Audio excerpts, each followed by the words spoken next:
Morning my dear students. तो कल जो है वीडियो लेट भेजी गई। उसकी वजह ये थी कि परसों रात में जिस टाइम हम लोग काम करते हैं वीडियो बनाने का और ये फार्म बनाने का, क्वेश्चन आंसर डालने का, उस टाइम काफ़ी तेज़ बारिश हो रही थी और जो ये टीम है एकरा एकेडमी ऑफ कॉमर्स की, वो टीम पूरी इकट्ठा नहीं हो पाई, इसलिए टाइम पर काम भी नहीं हो पाया था। और इसलिए इस वीडियो को कल जो है हम लोग रात में 8 बजे डाले हैं और सारा काम कल दिन में किया गया है। तो मुझे उम्मीद है कि आप लोग इसको मिस भी कर रहे होंगे, कि याद करते थे कि भाई कि कब आएगा, और ये असुविधा आप लोगों को हुई है। तो सबसे पहले तो मैं उसके लिए अपनी तरफ से अफसोस जाहिर करता हूँ, खेद जाहिर करता हूँ। और कल जो टॉपिक हम लोग डाले थे उसमें वो सब डिवीज़न ऑफ जर्नल यानी रोजनामचा की सहायक बहियों में जो टाइप्स बताए गए थे, वार्ड प्रकार की बही बताई गई थी, जिसमें से हम लोग कैश बुक की बात कर चुके हैं कि कैश बुक किसे कहते हैं, परचेज बुक की बात कर चुके हैं, परचेज बुक किसे कहते हैं, सेल्स बुक किसे कहते हैं, परचेज रिटर्न बुक किसे कहा जाता है, सेल्स रिटर्न बुक किसे कहा जाता है, इसके बारे में बात हो चुकी थी। आज हम लोग बचे हुए टॉपिक 3 टॉपिक बचे हुए हैं, यानी 5 हो चुका है। कैश बुक हो चुका है, परचेज बुक हो चुका है, परचेज रिटर्न हो चुका है, सेल्स हो चुका है, सेल्स रिटर्न हो चुका है। 5 टॉपिक हो चुका है हम लोगों का। अब 3 टॉपिक बचे हुए हैं, जो है बिल्स रिसीवेबल बुक और बिल्स पेबल बुक और जर्नल प्रॉपर। तो बिल्स रिसीवेबल बुक किसे कहते हैं, प्राप्य और विपत्र बही किसे कहा जाता है, इसके बारे में बात करेंगे। तो सबसे पहले जानते हैं कि प्राप्य विपत्र बही किसे कहते हैं। जैसा कि आप लोग जानते हैं कि व्यापार क्या आता है, तो सिर्फ नकद का व्यापार होता नहीं है, उधार का भी होता है। तो अगर कोई क्रेता किसी विक्रेता से कुछ माल उधार खरीदता है तो विक्रेता जो है क्रेता के ऊपर एक विपत्र लिखता है। उसमें ये बात लिखी जाती है कि आप मुझे या मेरे आदेशानुसार व्यक्ति को जितने रुपये का माल है वो मतलब उतनी रकम का अमाउंट, जैसे 50,000 रुपये का भुगतान करें, मूल्य प्राप्त। इस पर जो है क्रेता के और विक्रेता के दोनों के हस्ताक्षर होते हैं, उस पर तिथि पड़ी होती है। तो जब माल उधार क्रेता खरीदता है तो कौन लिखता है बिल किसके ऊपर, विक्रेता जो है बिल लिखता है किसके ऊपर, क्रेता के ऊपर। विक्रेता यानी जो सेलर है, जो बेचने वाला है, वो किसके ऊपर लिखता है, क्रेता के ऊपर लिखता है। क्रेता उसको स्वीकार करता है कि ठीक है हम आपको 3 महीने बाद भुगतान कर देंगे। स्वीकार करने के बाद ये जो विपत्र है, बिल्स रिसीवेबल जो है, इसको विक्रेता को लौटा दिया जाता है, सेलर को लौटा दिया जाता है। और सेलर जो है अपने पास उसको रख लेता है। फिर 3 महीने बाद उसको जा करके क्रेता को दिखाता है कि भाई आपने 3 महीना पहले इस पर स्वीकृति दी थी, एक्सेप्टेंस दी थी कि आप मुझको 3 महीने बाद भुगतान करेंगे, 50,000 रुपया मूल्य प्राप्त हो चुका है। तो वो 50,000 रुपया उसको भुगतान कर देता है। तो बिल्स रिसीवेबल बुक में किसे कहते हैं, तो आए उसको हम बताते हैं। उसका अर्थ क्या होता है, बताया गया उधार माल बेचने के भुगतान स्वरूप ग्राहकों या देनदारों से प्राप्त स्वीकृत विपत्र, हुंडियों, ड्राफ्टों का लेखा जिस बही में किया जाता है उसे प्राप्य विपत्र बही कहते हैं। यानी बिल्स रिसीवेबल बुक किसे कहा जाता है, तो साफ सीधी बात बताया गया कि बिल्स रिसीवेबल बुक वो बुक होती है जिसमें माल का विक्रेता क्रेता से यानी देनदार से एक विपत्र पर स्वीकृति करा लेता है। उसी विपत्र को हम लोग रिकॉर्ड करते हैं जिस बही में, उस बही को हम लोग बिल्स रिसीवेबल बुक कहते हैं। तो आइए उसका नमूना भी देखते हैं कि उसका नमूना क्या है। एक मिनट देख लें क्या क्या है। ये बिल्स रिसीवेबल बुक का जो है नमूना है, लिखा गया बिल्स रिसीवेबल बुक। इसमें सबसे पहले नंबर ऑफ बिल लिखी गई है, कितनी बिल है, डेट ऑफ बिल रिसीव्ड, किस तारीख को बिल प्राप्त की गई है, डेट ऑफ ड्राइंग्स, किस तारीख को इसको आहरण किया जाएगा, फ्रॉम होम रिसीव्ड, किससे मिली है यानी मोहन से, सोहन से, कितने एक्सेप्टेंस दी हुई है। यहाँ पर एक्सेप्टेंस का नाम रहेगा, ये कहाँ मतलब कि पेबल होगी, किस जगह पर, कितने पीरियड्स की है, टर्म लिखा गया यानी एक तरह से 3 महीने के लिए है कि 5 महीने के लिए है कि 90 दिन के लिए है कि 60 दिन के लिए है। ड्यू डेट, वो 60 दिन बाद कौन सी ड्यू डेट आएगी वो है यहाँ पर। लेजर फोलियो है, अमाउंट है, यहाँ पर कैश बुक फोलियो है और रिमार्क है, ये सारी बातें उसमें रहती हैं। तो जैसा कि इसका नमूना दिखाया गया तो उसमें बताया गया कि सीरियल नंबर एक तरफ से बिल का पड़ा हुआ रहता है उसमें सबसे पहले, उसके बाद जो डेट पड़ी हुई है, जिस तारीख को ये बिल लिखी गई है वो डेट इसमें लिखी जाती है। 21 तारीख को ये बिल निकाल दी जाएगी वो लिखी रहती है। किससे प्राप्त हुई है, राम से श्याम से, वो लिख दिया जाता है यहाँ पर। निकालेगा कौन, हम सिर्फ निकालेंगे या बैंक निकालेगा या कोई इसमें और आएंगे वो निकालेंगे, कौन निकालेगा वो देखा जाए। तो इसका पेमेंट कहाँ पर करना है, पेबल कहाँ पर होगी ये बताया जाएगा। कितने महीने के लिए है, तो मान लेते हैं 3 महीने के लिए है, तो 3 महीना का पीरियड देख करके उसको लिख दिया जाता है कि लिख दिया 3 मंथ्स। ड्यू डेट क्या होगी, वो 3 महीने बाद जो डेट आएगी उसको लिखा जाएगा।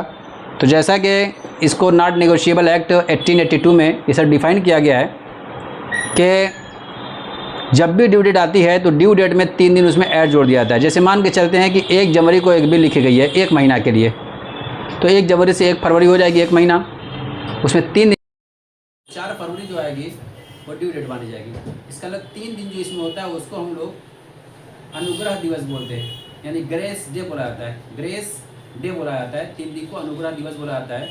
तो जो 3 दिन जोड़ने के बाद डेट आती है उसी डेट को हम लोग भुगतान करेंगे। इसका मतलब 1 महीने की बिल लिखी गई है 1 जनवरी को, 1 महीना आपका हो जाएगा 1 फरवरी को, 1 फरवरी को भुगतान करना चाहिए। लेकिन नहीं, जो हमारा एक्ट बना हुआ है इसके लिए, विनिमय 7 अधिनियम 1882, उस अधिनियम में ये बात बताई गई है कि किसी भी बिल का जब भुगतान किया जाएगा तो उसमें 3 दिन अनुग्रह दिवस के जोड़ करके जो डेट आएगी उस डेट को हम लोग भुगतान की तिथि मानेंगे, यानी ड्यू डेट मानेंगे। तो 1 जनवरी से 1 फरवरी आ रहा है, लेकिन 3 दिन जोड़ने के बाद 4 फरवरी आ जाएगा, 4 फरवरी को इसका भुगतान किया जाएगा, उसी को हम लोग क्या करते हैं, ड्यू डेट करते हैं। तो लिखा जाएगा कि उसमें 1 महीने की बिल है, उसमें 3 दिन जोड़ने के बाद जो डेट आएगी उसको ड्यू डेट बोला जाएगा और लेजर फोलियो लिख दिया जाएगा। अमाउंट कितने रुपए का है, 4,000 का है, 50,000 का है, 1 लाख रुपए का है, कितने रुपए का वो लिख दिया जाता है।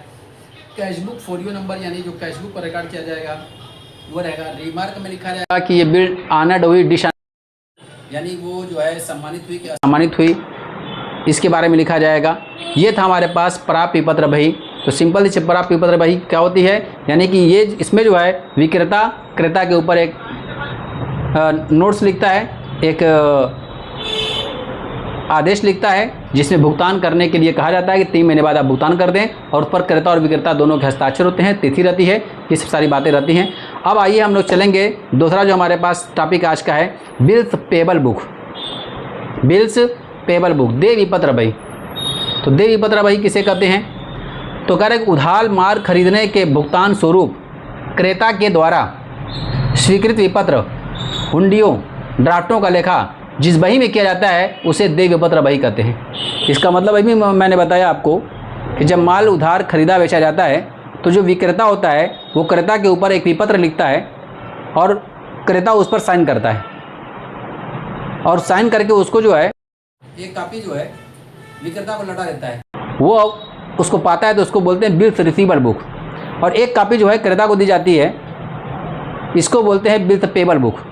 तो ये बिल्स पेबल जो बुक का रिकॉर्ड जो है क्रेता अपने बुक में रखता है, तो जिस बुक में रखता है, जिस पुस्तक में इसको रिकॉर्ड किया जाता है उसको कहते हैं देय विपत्र बही, यानी बिल्स पेबल बुक। तो इसमें भी बिल्कुल प्रोफार्मा उसी टाइप का है जिस तरह से बिल्स रिसीवेबल का होता है, बस इसमें क्या होता है किससे प्राप्त किया, तो इसमें रहता है किसको हमने स्वीकृति दी है, एक्सेप्टेंस किसको दी है, किस तारीख भुगतान होगा, क्या होगा इसको।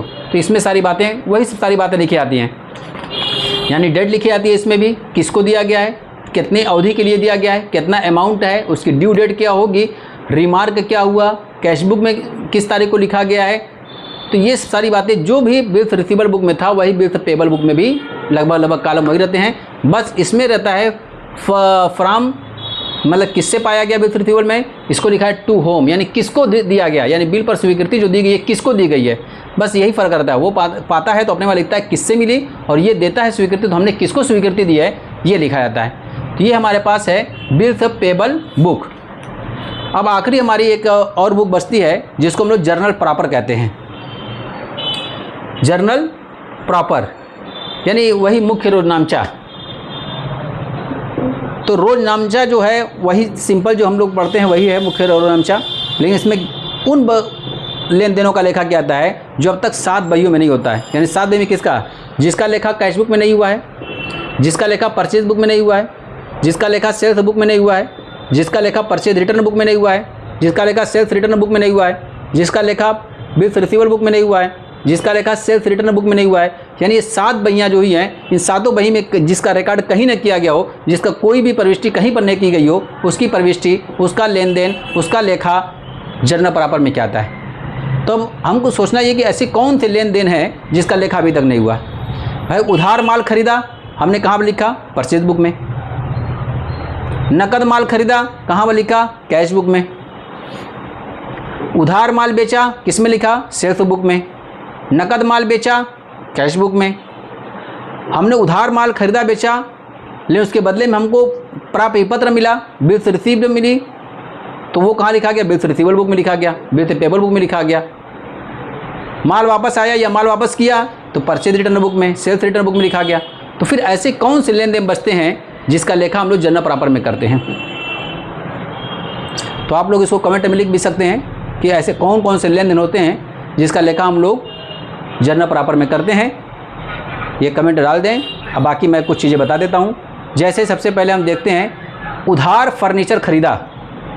अब उधार फर्नीचर खरीदा तो क्या इसका लेखा हम लोग परचेज बुक में करते हैं, कैश बुक में करते हैं, या सेल्स बुक में करते हैं, परचेज रिटर्न बुक में करते हैं? उधार फर्नीचर खरीदा का लेखा इन 7 बहियों में कहीं पर नहीं हुआ है, तो उसको रिकॉर्ड किया जाएगा कहाँ पर? जर्नल प्रॉपर में। यानी उसकी जर्नल एंट्री जो पास करते हैं परचेज का furniture account debit to party या टू डेटर, उसको लिख दिया जाएगा।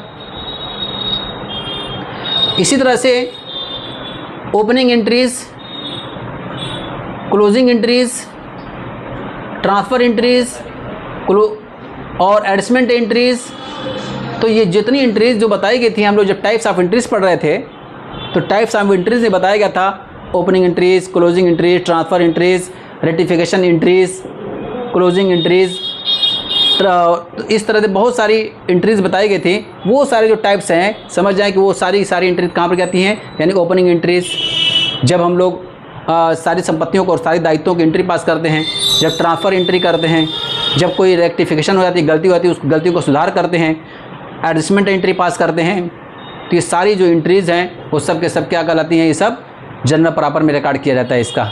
जैसे डिप्रेशन लगाना बाकी है, डिप्रेशन की एंट्री पास कर लेंगे। प्रीपेड हो गया है और स्टैंडिंग हो गया है, उसके हम लोग एडजस्टमेंट एंट्री पास करेंगे। उसको कहाँ करेंगे? जर्नल प्रॉपर में पास करेंगे। इसका मतलब जर्नल प्रॉपर में वो सारे रिकॉर्ड्स रखे जाते हैं जो अब तक 7 बहियों में नहीं हो पाते हैं। यानी जो 7 पुस्तक है उसमें कहीं पर रिकॉर्ड नहीं किया जाता है, उसका रिकॉर्ड कहाँ पर करते हैं? जर्नल प्रॉपर में रिकॉर्ड करते हैं। इसको हम लोग मुख्य रोजनामचा भी बोलते हैं। जर्नल प्रॉपर क्या बोलेंगे? मुख्य रोजनामचा। और मुख्य रोजनामचा में जो जर्नल एंट्री का रूल बताया गया था डेबिट क्रेडिट का, कि पर्सनल अकाउंट, रियल अकाउंट और नॉमिनल अकाउंट के जो रूल बताए गए हैं, उसी रूल के हिसाब से हम लोग यहाँ पर लेखा करते हैं। ये था हमारे पास मुख्य रोजनामचा या जर्नल प्रॉपर। तो आज 3 टॉपिक पर बात की गई है। सबसे पहले हम लोग का टॉपिक था बिल्स रिसीवेबल बुक, दूसरा टॉपिक था बिल्स पेबल बुक, तीसरा टॉपिक था जर्नल प्रॉपर। ठीक है, तो इतने ही टॉपिक पर आज हम लोगों का ये है। और इस चैप्टर जो है हम लोगों का यहीं पर हो जाता है ख़त्म। यानी सब डिवीज़न ऑफ बुक्स जो है, इसमें टोटल जो बुक्स बताई गई थी 8 बुक बताई गई थी। कैश बुक अलग से बात हो चुकी थी। और फिर कल का जो टॉपिक था purchase book, sales return book और परचेज रिटर्न बुक, 4 टॉपिक कल जो बात की गई थी। तो 4 और 1 5 हो गया। और आज जो टॉपिक बचा है 3 bills receivable book, bills payable book और जर्नल प्रॉपर, आज इसकी बात हो चुकी है। तो इस तरह से ये जो है सब डिवीज़न ऑफ जर्नल या सब्सिडरी बुक्स ऑफ जर्नल, ये टॉपिक हम लोगों का पूरा ख़त्म होता है। Thank you.